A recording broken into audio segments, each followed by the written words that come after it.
Melbourne cricket গ্রাউন্ডে India versus Australia second টি-20 ম্যাচে কিন্তু ইন্ডিয়াকে হারের সম্মুখীন হতে হয়েছে এবং এই হারটা কিন্তু যা তা হার নয়। এই হারটা কিন্তু একতরফা হার আমরা বলতে পারি। তার কারণ অস্ট্রেলিয়া 4 উইকেটে যেতে 40টা বল বাকি থাকতে, যদিও 6টা উইকেট অস্ট্রেলিয়ার পরে, কিন্তু সেটাও বুঝতে হবে যে এই 6টা উইকেটও ম্যাচ অলমোস্ট শেষ হয়ে গেছে সেই সময় আসে।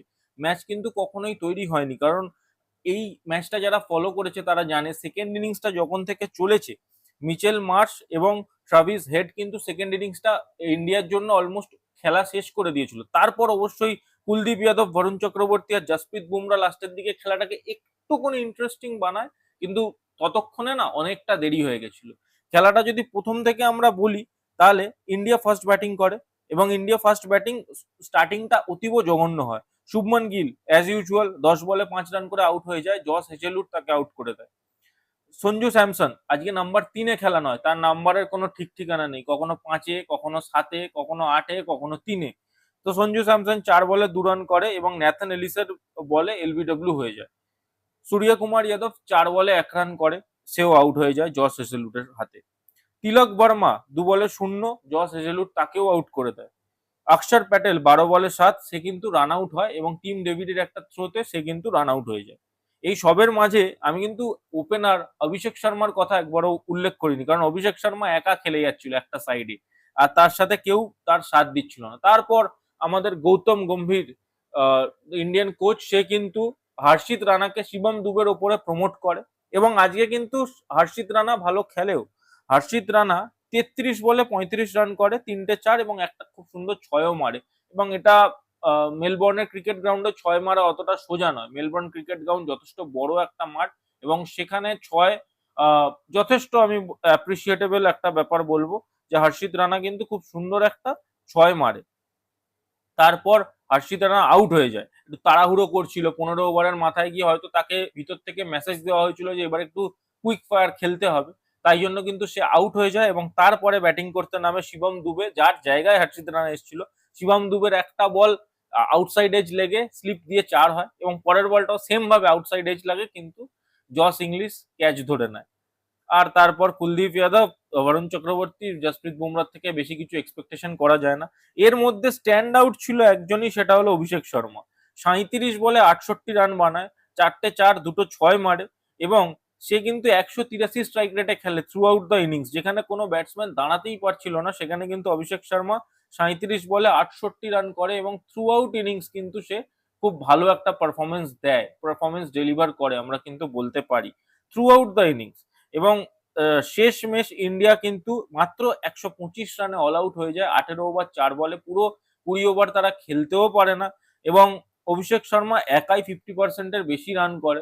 বাকি পুরো ব্যাটার, যত ব্যাটার আছে সবার মিলিয়েও অভিষেক শর্মার রানের সমান রান হয় না এবং খুব ভালো বোলিং করে জস হেজেলউড 4 ওভারে মাত্র 13 রান দিয়ে 3 উইকেট, জেভিয়ার বাটলেট 39 রান দিয়ে 2 উইকেট এবং ন্যাথন এলিস 21 রান দিয়ে 2 উইকেট নেয়। মার্কাস টয়নিসও একটা কিন্তু উইকেট নেয় এবং ইন্ডিয়া কিন্তু খুবই একটা খারাপ স্কোর করে, যার ফলে কিন্তু ম্যাচটা ওইখানেই ফার্স্ট ইনিংসেই ওভার হয়ে গেছিল।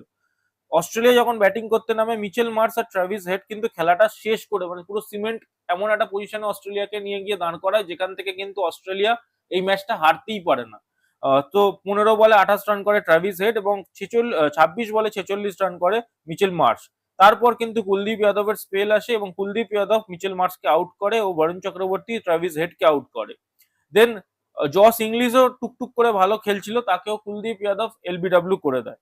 দেন একটা ছোট্ট কোল্যাপস হয় যেখানে ট্রাভিস হেড কে টিম ডেভিডকে বরুণ চক্রবর্তী আউট করে, মাইকেল ওয়েনকেও জসপ্রীত বুমরা আউট করে, আহ, মাইকেল ম্যাক শর্টকে যে আছে, শর্ট এম শর্ট বলে যে প্লেয়ারটা আছে, তাকেও জসপ্রীত বুমরা বোল্ড করে দেয় এবং লাস্টে মার্কাস টয়নিস কিন্তু 6 বলে 6 রান করে নট আউট থাকে ও জাভিয়ার ব্যাটলেট 1 বলে 0 রান করে নট আউট থাকে। লাস্টের দিকে খেলাটা জসপ্রীত বুমরা একটু ইন্টারেস্টিং করলেও কিন্তু খেলাটা অনেকক্ষণ আগেই ওভার হয়ে গেছিল এবং ইন্ডিয়ান বোলিং সাইড নিয়ে আমার মনে হয় না কারোর কোনো কমপ্লেন থাকতে পারে, তারা এই ছোট ছোট স্কোরের রানকেও যথেষ্ট ভালোভাবে ডিফেন্ড করছে। কুলদীপ যাদব একটু লাস্টের দিকে মার খেয়েছে, নইলে খুব ভালো বোলিং করেছে, 3 ওভার 2 বলে 45 রান দিয়ে 2 উইকেট। বরুণ চক্রবর্তী 4 ওভারে 23 রান দিয়ে 2 উইকেট এবং স্ট্যান্ড আউট পারফরমেন্স।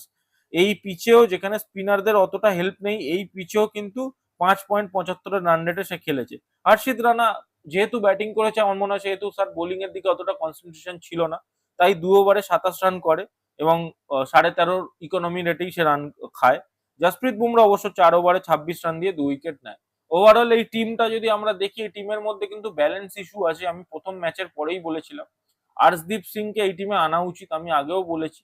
এবং শুভমান গিল হয়তো সে টি-20 নেক্সট ক্যাপ্টেন হবে, এটা আমাদের মেনেই চলতে হবে যে সূর্য কুমার যাদব হয়তো maximum to maximum 2026 world cup অব্দি ক্যাপ্টেন থাকবে, তারপর শুভমান গিলকে ইন্ডিয়ান টিমই করে দেবে, ম্যানেজমেন্টই ক্যাপ্টেন করে দেবে টি-20 ওয়ার্ল্ড কাপে। কিন্তু ফ্যাক্ট অফ দ্য ম্যাটার এই শুভমান গিলের কিন্তু এই টি-20 টিমে, আমি আগেও বলেছি এখনো বলছি, জায়গাটা হয় না।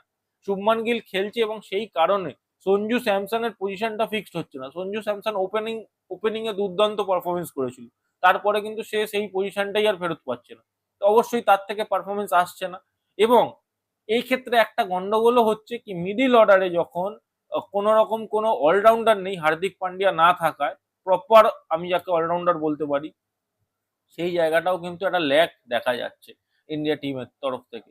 কোনোভাবে নীতিশ কুমার রেড্ডিকে প্রথমে প্রিপেয়ার করা হচ্ছিল, সে রুলড আউট হয়ে যাওয়ার পর এখন হর্ষিত রানাকেই ওই রোলটা দেওয়া হচ্ছে। হর্ষিত রানা ইভেন শিবম দুবেরও আগে মানে ব্যাটিং করতে চলে আসছে, কামাল করছে, মানে ইন্ডিয়া টিম কামাল করে দিচ্ছে। মানে এটা বলার যাই না, মানে কখনোই আমি কোনো প্লেয়ারকে ছোট করতে চাই না বা এ করতে চাই না, তবে হর্ষিত রানার ওপর এই অবসেশনটা কেন হচ্ছে আমি বুঝতে পারছি না।